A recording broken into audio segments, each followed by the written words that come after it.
Hello and welcome to Mindset Monday Bootcamp. Hopefully you just finished up listening to Claude Silver and Carrie Barrett discuss the work-life merge in this new normal.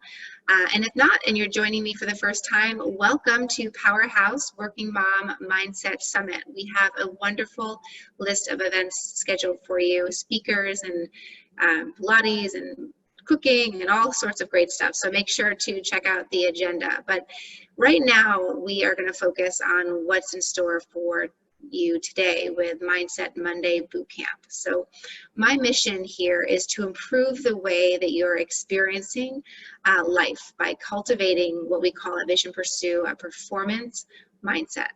And so what is mindset?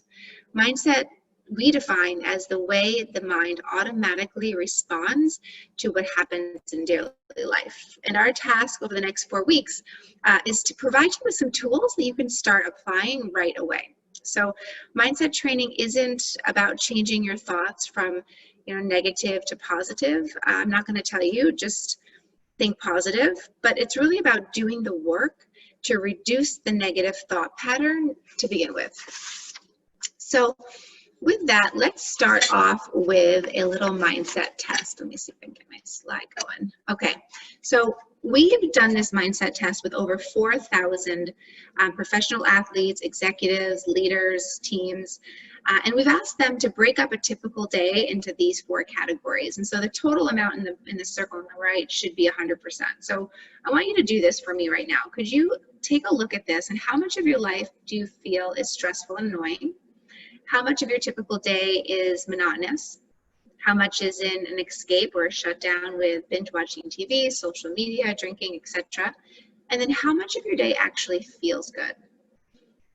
So if you're brave, why don't you put in the comments, what do you think a typical day looks like for the average person? And then go ahead and fill this out for yourself. Give you just a few seconds to do that. Okay. Let's see if I can get this slide going.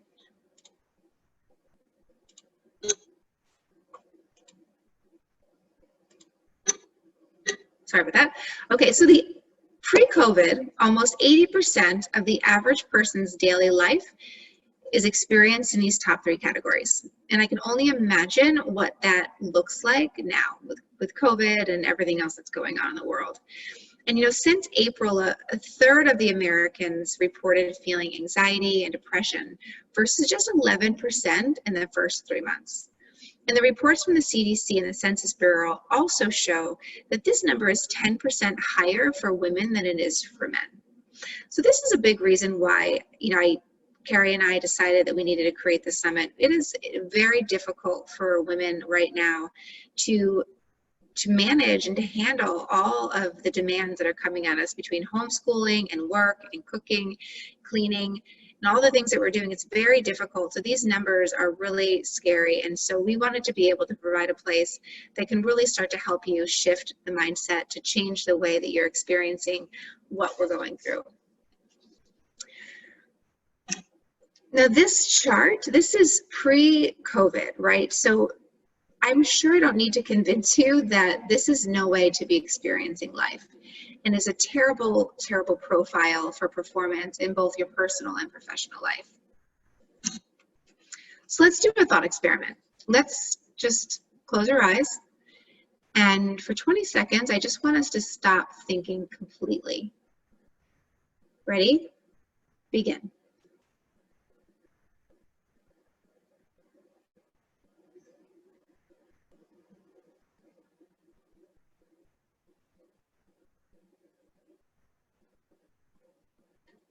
Okay, open your eyes. Now, if you're like most people, that was very hard to do. And I tell you to stop thinking and your mind just pretty much does everything except stop thinking. Maybe your mind looks a little bit like this picture. The caption that goes along with this picture is, "Why is your dog happier than you?" Love that picture. And the image shows how an untrained mind creates this poor life experience. The dog is experiencing what's actually happening, a beautiful day in the park with his master, and the man is experiencing everything else. And so many of us experience this nonstop mental chatter. And In addition, the mind is projecting these chemicals called neurotransmitters and hormones as a result of these emotions and thoughts. So when you feel anxious or worried or frustrated or depressed or any of these emotions, we're experiencing the result of these chemical projections. In many psychologists, they say that the mind has a negativity bias that produces 8 thoughts about what went wrong and what could go wrong for every 1 thought of what went right and what could go right. And I can only imagine, like, what does that look like today? The objective here is really not to reverse this completely, but to find some better balance than this.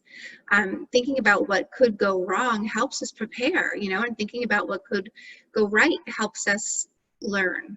So we need to continue to activate these 2 thought patterns, but it's important that we get them more in line and more in balance if we want to reach peak performance and cultivate a performance mindset.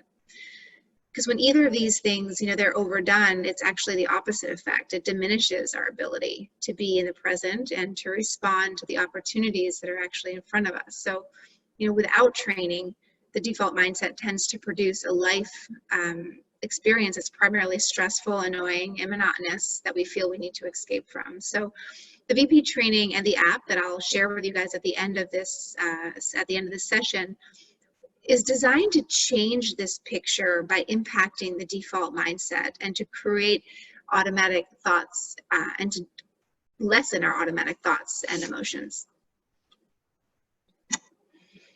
Okay, so now that we have the basics on how our thoughts get activated, what about emotions?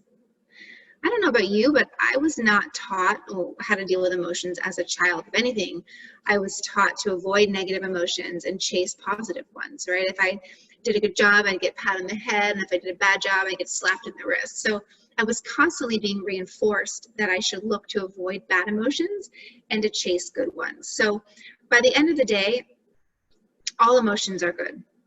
They're just chemicals being released in our body, and these chemicals are designed specifically to keep us safe and to give us a message. So let me give you an example. Okay, you're in Arizona, and you're walking down a dirt path, and you see on your left a rattlesnake. The brain gets flooded with chemicals and activates your body to what? To run, right?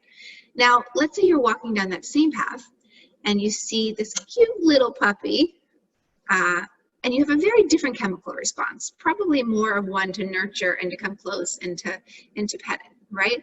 So the point of this is to realize that these chemicals are playing an important role in how you experience life. And without training, it is creating a poor life experience, as we saw in the previous pie chart. Okay, so I'm going to give you the very basics of how the brain works.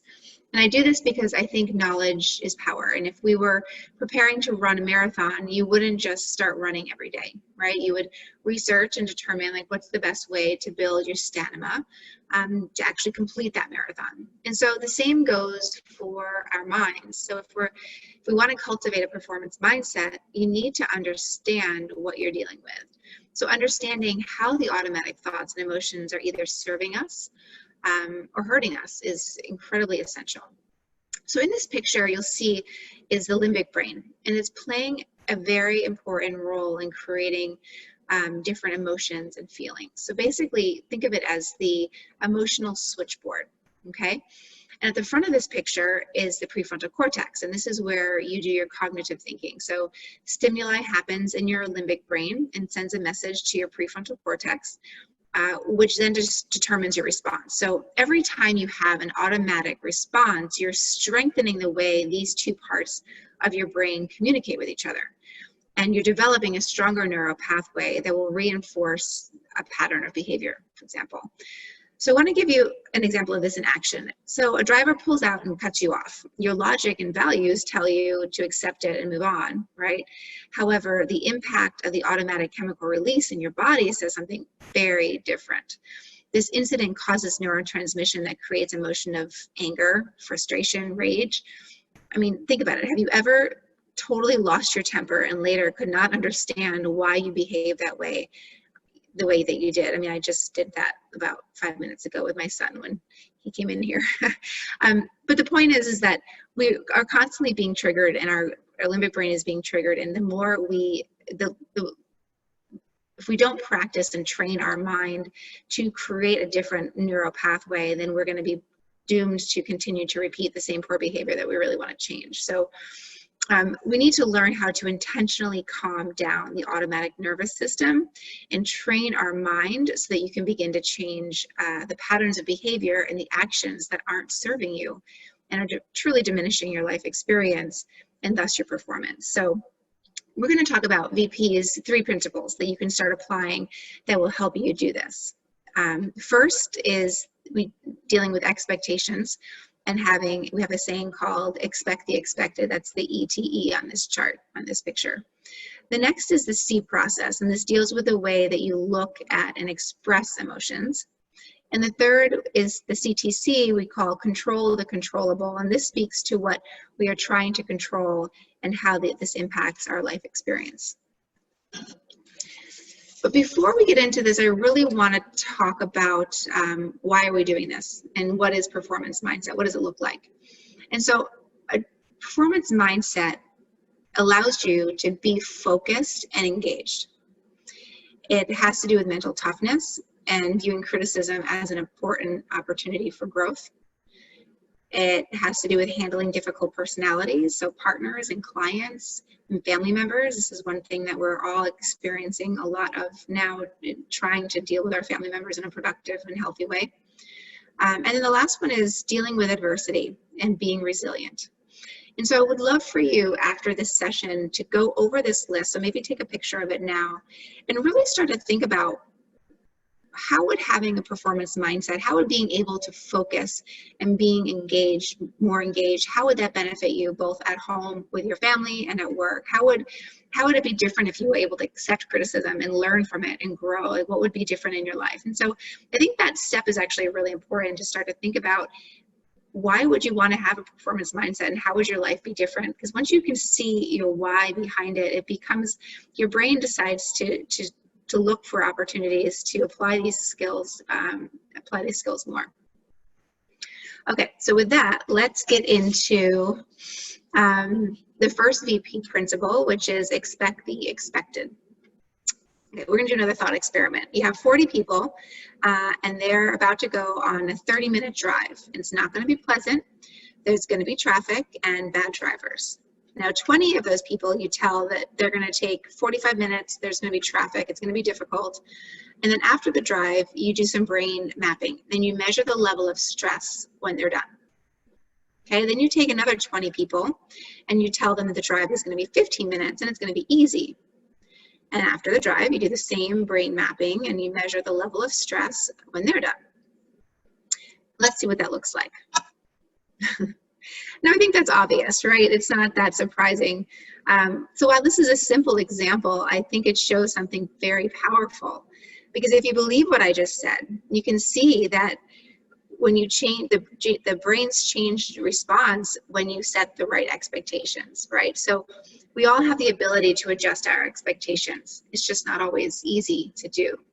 You know, when the brain triggers us, when our expectations aren't being met, and applying expect the expected will help us get more in line with what is actually happening versus what we want to happen. So in essence, we're priming the brain, we're priming it to expect these things. So it's important to note that it doesn't mean that you have to expect everything will be bad, or you don't have to have high standards. It means that you consciously choose your expectations based on reality. And so you can have high expectations for the future while having current expectations that are in sync with the way the world actually is right now. So for example, having expectations that your day is going to be easy when you have 3 kids at home that you have to homeschool and you also have to work full time, it's just you're setting the wrong expectation. So imagine if you woke up in the morning and you expected it to be difficult, how that might change your life experience. So getting your expectations right, really allows you to power through challenges while others are trapped in this like victim mentality. And so since you know these things are going to happen, you can also take action to productively prepare for them and respond to them in a way that's productive. So for example, for me, I don't know, it took me 3 weeks to realize, let me just get myself super prepared with my kids' schedule and their activities and write everything down. And that really, being prepared for a stressful day, really changed the way I was experiencing my day, where the kids had a schedule, things were more in routine versus having things being very chaotic and expecting my day to be okay. Well, nothing's usually good in chaos. So creating a system and creating a plan usually really helps with expect the expected. Okay, so the second VP principle has to do with our emotions. You know, as I mentioned earlier, we weren't taught how to handle our emotions. But today I'm going to change that. The key is not to control our emotions, but to have a response plan for when they arise, and that's what C is all about. So first, let's talk about the first S, which is separate. So your brain creates emotions, and you need to look at those emotions as an observer. So if you can feel a stressful emotion and you can kind of sit on top of it and observe it and name it. So let's say I'm feeling stressed. Two things. Number one, make sure you say I'm feeling stressed versus I am stressed, because you want the emotion to be something that you're identifying as outside of you and not you itself, right? And so when you say I'm feeling stressed, you can recognize that as a fleeting emotion versus something that you're owning and that's yours. And the next part of to separate is just to feel where you're feeling it. So some people feel stressed, they get headaches. Some people feel it in their chest or in their stomach or in their throat. Really pay attention to your own body and where are you feeling that emotion. So this helps you separate from it and identify with it as just something that is an emotion that's fleeting. The next part of C is to embrace. So embracing has to do with thanking the emotion and the thought, validating it for being there. Why might it be a good thing that you're feeling this emotion, right? And then evaluate, get curious. What is this emotion trying to tell me? And should I act on this emotion or shouldn't I act on that emotion? So when you start to apply these three things to stressful situations and stressful emotions, you begin to become much more aware of what the emotion is, how it's impacting you, and you begin to gain control over how you're able to respond. And you get out of this reactionary mode and more into a more productive response mode. Okay, now let's look at the last step in the process, which is control the controllable. So there's these two lists. One list are of things we can control, like the virus or the health of a loved one, distractions that we're going to get, revenue, our future emotions. These are things we can't control, right? But now let's look at a list of things that we can control, like personal responsibility and the love and support that we give to our family and to our colleagues, and playing the hand that we're dealt. We can apply expect the expected, and we can apply C to our emotions. While we may not be able to control the emotions to begin with, we can apply C and have more control over how we respond. And so the default mindset tries to control what we can't be controlled. And stressful emotions are produced when things are not how the default mindset wants them to be. So for example, when a person's driving slower than the mind believes they should, or when others' behaviors don't necessarily meet our expectations, chemicals are released and they occur and they create emotions. Often before we even have a chance to consciously choose our reaction, we're already in reaction mode. So the default mindset is just a horrible master, but we can make it a wonderful servant. If we follow its lead, it makes us overwhelmed because we waste countless hours focused on things that we can't control, and it diminishes our life experience and our effectiveness to get the job done. So the solution is for you to become the master and to make your mindset your good, faithful servant. And this will allow you to apply control the controllable. So start with the small stuff where you have very little influence, like, for example, the weather or traffic. You can surrender control by letting them be exactly how they are without needing them to change.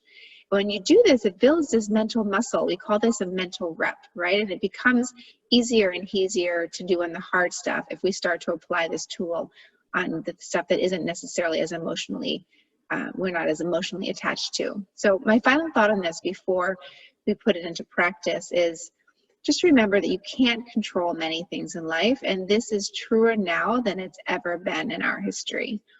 And yet our default mindset is trying to control almost everything. So these attempts to control not only waste our time, but they waste our energy and they waste life itself. So if you start to train your mind, you will start to free up so much space to be more fully present and more productive.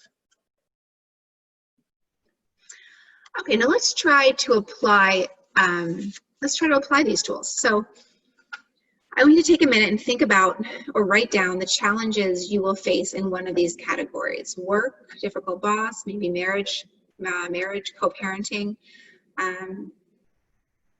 being around your kids 24/7. And if you're comfortable with it, please feel free to share in the chat. I think it's important that women see that they're not alone in these challenges. So please feel free to share in the chat. What are one of these challenges that you're experiencing? Now I want you to ask yourself, is this situation to be expected? Is it surprising when your spouse is upset that you're allowing your child to sit in front of a computer maybe for an hour longer than they usually do because you have to get something done? Like, is that surprising that that would upset you?